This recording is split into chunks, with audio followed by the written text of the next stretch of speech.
Oke, malam para sedulur YouTube, ketemu lagi dengan saya Agung Wijanarko.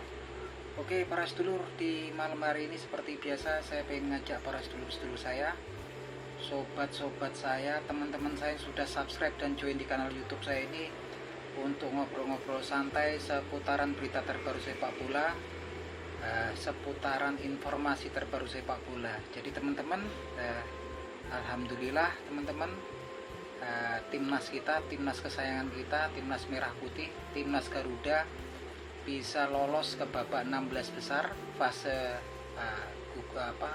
fase selanjutnya dari fase grup, karena tadi malam Oman berhasil ditahan 0-0 oleh Kyrgyzstan. 1-1 bukan 0-0 ya. Saya semalam tuh nonton sempat lemas karena Oman sempat memimpin 1-0 ya. Kemudian HP saya patiin, saya tinggal, ternyata bangun pagi saya buka HP lagi, ternyata 1-1. Dan akhirnya Indonesia, timnas kesayangan kita, lolos ke babak 16 besar di Piala Asia di Qatar 2024 ini. Salah satu prestasi yang membanggakan untuk timnas kita dan juga merupakan pengalaman yang sangat bagus ya di laga internasional ini. Nah teman-teman, lawan kita di babak 16 besar nanti adalah timnas Soseros ya, timnas Australia, yang memang kalau dibandingkan dengan timnas kita ini bagaikan apa ya, langit dan bumi gitu kan, bedanya sangat jauh sekali gitu kan. Nah ini teman-teman, ini tadi saya sisipkan ya, game ketika Australia ketemu India dan ketika Australia ketemu Syria, dan wawancara terakhir tuh center back daripada Australia, Harry William Sutar, ya merupakan pemain daripada Leicester City di Liga Premier Inggris. Dia bilang ini dalam wawancara dengan stasiun televisi Australia, timnas Australia betul-betul fokus dan betul-betul ini laga yang sangat menarik ya untuk menghadapi tantangan timnas sepak bola Indonesia ini di Piala Asia di babak 16 besar. Jadi teman-teman, kalau kita perbandingkan sangat jauh sekali ya antara perbandingannya antara timnas Australia dengan timnas Indonesia. Dari ranking FIFA, timnas kita secara ranking adalah timnas yang terlemah ya di Piala Asia Qatar nih. Karena kita kan posisinya itu di posisi ranking FIFA-nya 146 dan baru naik kemarin 142 setelah menang dengan Vietnam ya, nambah poinnya. Sedangkan Australia sendiri posisinya terakhir adalah posisinya 24 ya, sebelumnya adalah 26. Sekarang posisinya 24 karena memang Australia kemudian menjuarai grup, memenangkan jadi pemimpin di grup B ya di Piala Asia Qatar nih, dengan ngalahin India 2-0, kemudian Syria 1-0 dan Uzbekistan 1-1 ya. Nah ini kalau kemudian dilihat dari komposisi pemainnya juga jauh ya, timpang. Jadi pemain Australia ini sebagian besar bermain di liga-liga Eropa, yang merupakan kebanyakan di Liga Inggris ya. Nah ini kalau kita lihat seperti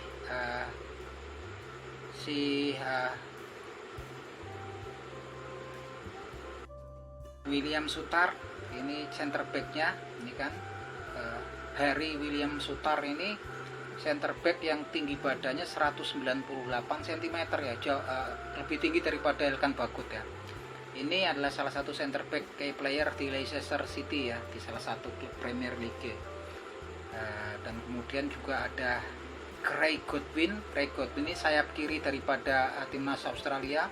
Ini memperkuat klub Al-Wahda ya di Liga Profesional Saudi Arabia.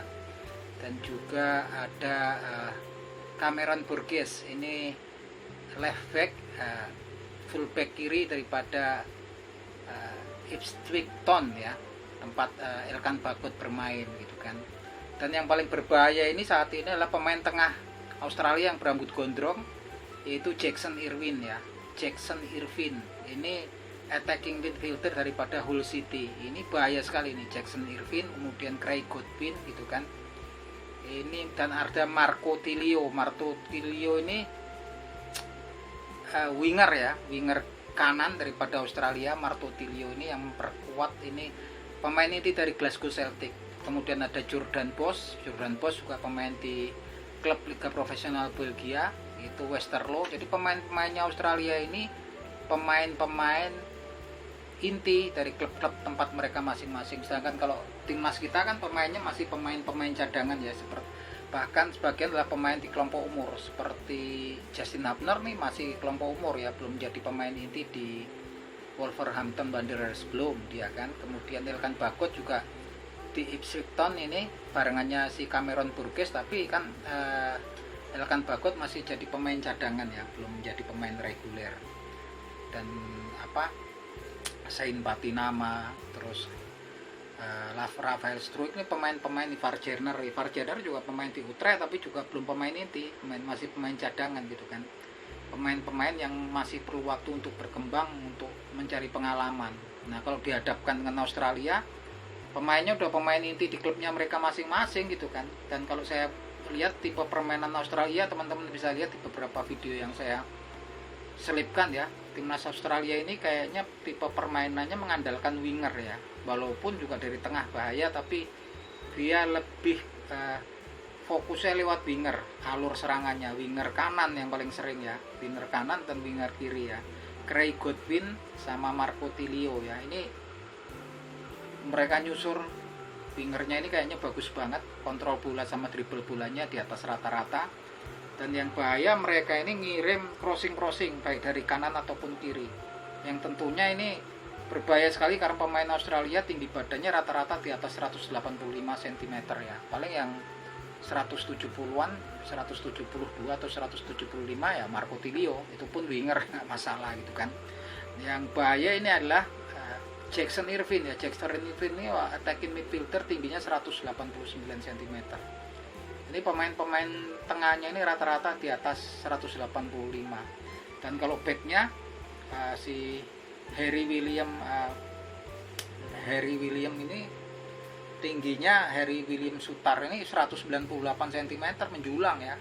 Back Leicester City bahkan lebih tinggi dari Elkan Bagot ya, dia hampir 2 meter. Jadi kalau kita lihat tadi permainannya juga mengandalkan power, kekuatan, tapi juga tekniknya juga bagus karena memang mereka pemain-pemain di Liga Inggris ya.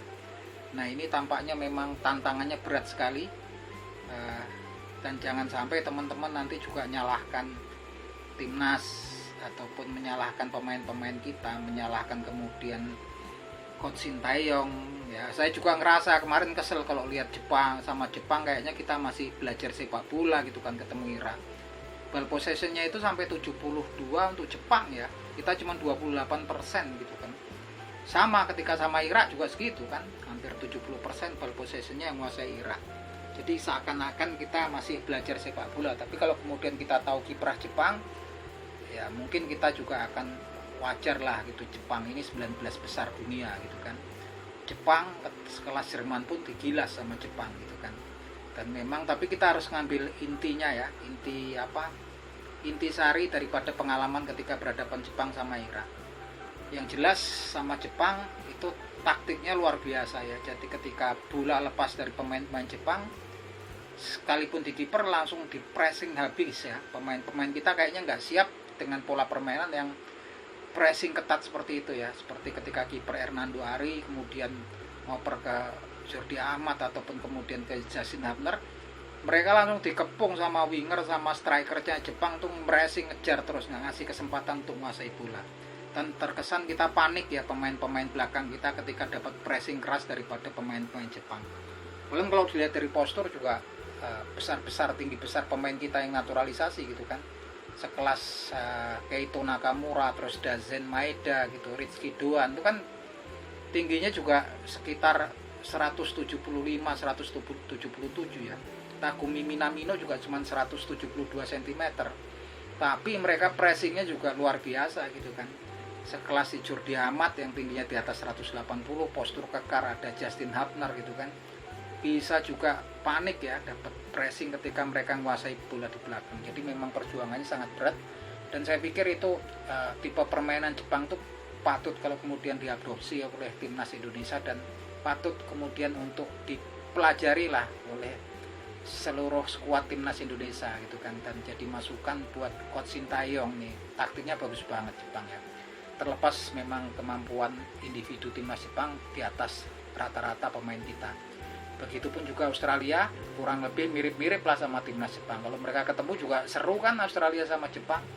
Nah ini memang tantangannya, kita kalau bisa juga walaupun sekecil apapun kemungkinannya, kita berharap timnas kita dapat panjang ceritanya ya. Saya berharap dapat panjang ceritanya di Piala Asia Qatar ini. Berharap kan boleh-boleh aja ya teman-teman. Dan teman-teman janganlah kemudian seperti para kritikus sepak bola Indonesia yang selalu memberikan komen-komen negatif, mengkritisi timnas kita, kemudian Coach Sintayong gitu kan, yang terus-menerus gitu kan. Yang saya pikir aneh gitu kan, ketika media-media asing, bahkan sekelas tempat Justin Hubner bernaung, klub Wolverhampton Wanderers juga memberikan selamat gitu kan. Klubnya tempat si Ivar Jenner yaitu Utrecht juga memberikan selamat gitu kan, ketika Indonesia kemudian bisa melaju ke babak 16 besar. Banyak kritikus yang selalu berbicara negatif gitu kan. Ini sangat saya sayangkan, dan teman-teman nggak usah ikutilah, nggak usah dianggaplah orang-orang seperti itu kan. Ya bebas-bebas saja, tapi saya juga aneh gitu kan. Tapi kalau saya lihat memang di eranya Coach Sintayong ini ada peningkatan ya, pola permainannya meningkat, dan saya sendiri pribadi sadar, walaupun kayaknya kalau kemudian ketemu Irak ataupun Jepang kemarin seperti kita ini baru belajar main sepak bola, tapi wajar timnas mereka itu udah nyatu karena mereka udah bertahun-tahun ya bersama, itu dari junior senior antara timnas Jepang, kemudian timnas Jepang itu betul-betul memang terbentuk udah lama gitu kan. Kalau timnas kita kan bergabungnya pemain naturalisasi kan baru 1-2 tahun terakhir ini, seperti Elkan Bagot, kemudian Justin Hubner baru berapa bulan bahkan kan, kemudian Rafael Struijk, si Ivar Jenner, Sandy Walsh gitu kan. Khusus untuk Sandy Walsh ini keren ya kemarin ya, memang Sandy Walsh bagus dari dalam posisi bertahan, dalam posisi menyerang pun dia cool, dan ini bisa jadi panutan untuk pemain-pemain lain di timnas Indonesia gitu kan, utamanya yang dari lokal. Ketenangan dan cool ini Sandy Walsh nih ya, dia butuh ketenangan. Kalau kita lihat pemain-pemain yang dari lokal Indonesia gitu kan, bukan yang dari abroad, ini kan kadang-kadang dapat bola juga udah sepertinya keburu-buru gitu kan, kemudian tembakannya ke atas gitu kan, melenceng gitu kan. Harus belajar banyak dari datangnya pemain-pemain naturalisasi yang saya pikir juga memberi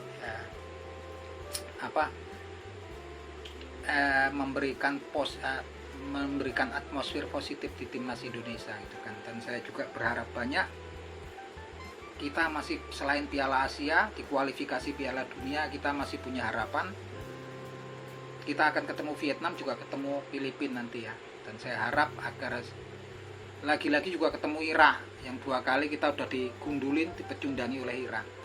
Dan saya berharap Bapak Erick Thohir dan seluruh jajaran elit PSSI agar jangan sampai blunder dalam mendatangkan Tom Haye, Ratna Roratmangun, kemudian si Martin Paes, dan juga Nathan Juaon. Dan kalau bisa saya berharap ada tambahan 1 striker atau pemain tengah lah, Andi Zakiri atau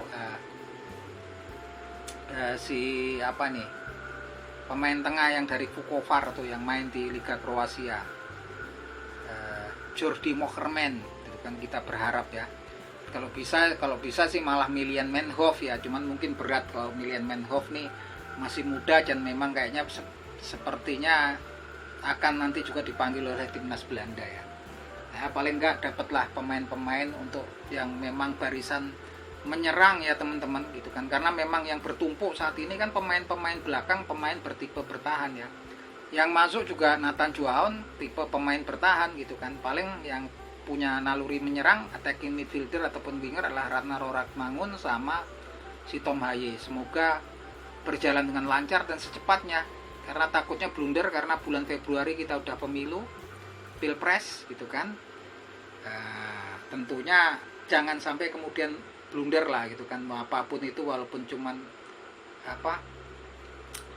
Piala Dunia gitu, kalau dibandingkan dengan pemilu ataupun pilpres mungkin gaungnya ya jauh gitu, tapi jangan sampai, karena memang jangan sampai lalai blunder. Saya berharap, karena memang harapan publik sepak bola Indonesia, kemudian para supporter fanatik daripada timnas merah putih seperti saya ini berharap banyak kita bisa lolos di kualifikasi Piala Dunia. Saya berharap begitu ya teman-teman, dan kita masih punya peluang ini karena kita cuman kalah dari Irak. Saya rasa Vietnam sama Filipina pun akan susah. Kalau bisa imbang pun sama Irak pun pastinya susah gitu kan.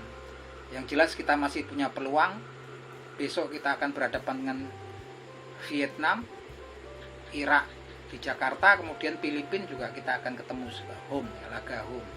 Semoga kita, timnas kesayangan kita juga bisa berbicara banyak, bisa lolos ke kualifikasi Piala Dunia. Itu harapan kita semua, sekecil apapun harapannya. Dan untuk hari Minggu nanti teman-teman, kita juga berharap pemain kita juga bisa tampil prima gitu kan. Dan saya berharap mungkin kalau kemungkinannya kita cuman memasang 2 atau 3 defensive midfielder ya, dan patut dicoba saya pikir Elkan Bagot untuk jadi defensive midfielder, karena memang posisinya Elkan Bagot, ada Sein Patinama, kemudian ada Justin Hubner. Ini kayaknya cocok kalau dipasangkan sebagai defensive midfielder ya. Mereka sama-sama posturnya postur Eropa, rame lah. Cuman memang ini kalau di Indonesia kan pemain-pemain muda, yang Australia pemain-pemain matang yang memang udah menjadi tulang punggung di klub-klub masing-masing. Yang tentunya pastinya kemampuannya berbeda jauh, tapi kita tetap berharap bahwasanya kita akan memperoleh hasil yang positif. Dan insya Allah menang, karena memang nggak ada draw-drawan lagi di babak 16 besar. Sehingga ranking FIFA kita semakin hari besok semakin naik ya, kalau bisa masuk di 100 besar dunia. Itu harapan kita. Oke teman-teman, ini obrolan malam kita ya. Tadi saya seletkan itu ketika timnas Australia ketemu India menang 2-0, ketemu Syria menang 1-0, dan ada wawancara si William Sitar, center back Australia, yang dia memang betul-betul menyatakan betul-betul fokus dan merasa tertantang. Ini partai yang menarik antara Australia melawan Indonesia. Begitulah wawancaranya dia dengan stasiun televisi di Australia. Oke gitu teman-teman, semoga bisa menghibur teman-teman di rumah. Jangan lupa teman-teman kasih subscribe-nya dan press bell-nya. Salam seduluran dari saya, Agung Wijanarko dari Yogyakarta. Matur nuwun.